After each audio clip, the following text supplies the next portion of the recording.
প্রাণের মানুষ আমার একটি ব্লগ ভিডিও। আমার পেজের নাম মোহাম্মদ মুস্তাফিজুর রহমান তুহিন।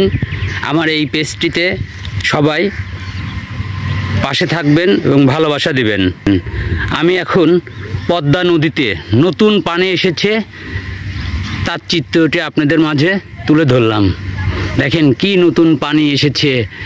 এই কিছুদিন আগেও এই জায়গাটাতে ছিল খালি ফসল আর ফসল, মিষ্টি কুমড়া, চাল কুমড়া, লাউর বড় বড় ক্ষেত ছিল, সেটা সম্পূর্ণ পানিতে ডুবে গিয়েছে। শুধু আছে দেখা যাচ্ছে কলা বাগান। এখান থেকে প্রায় 30 কিলোমিটার দূরে রূপপুর পারমাণবিক বিদ্যুৎ কেন্দ্রের 4টা চুল্লি খুবই হালকা হালকা দেখা যাচ্ছে। অসাধারণ ভিউ। নদীতে নতুন পানি এসেছে।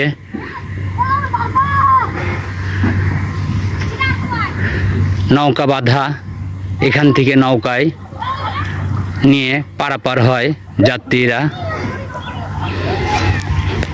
আপনারা দেখেন এটা হচ্ছে Pabna solar plant, Bhabanipur solar plant.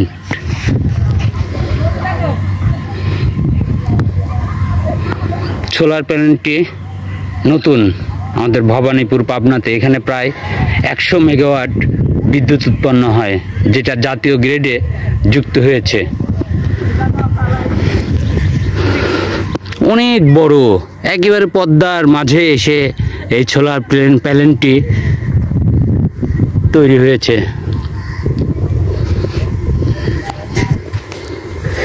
অসাধারণ। নদীর ভিউগুলো দেখতে খুবই চমৎকার।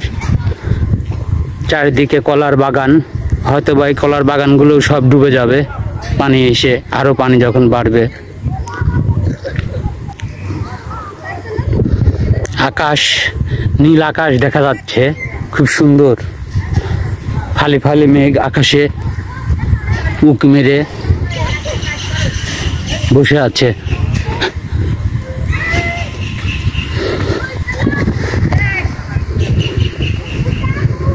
এই যে নৌকায় নিয়ে ছোট ছোট বাচ্চারা মাছ ধরতে যাচ্ছে।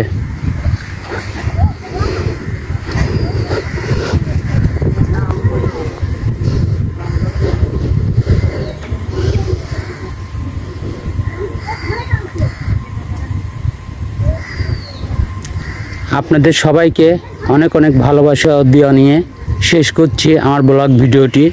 ভালো লাগলে সবাই লাইক, কমেন্ট, শেয়ার করবেন।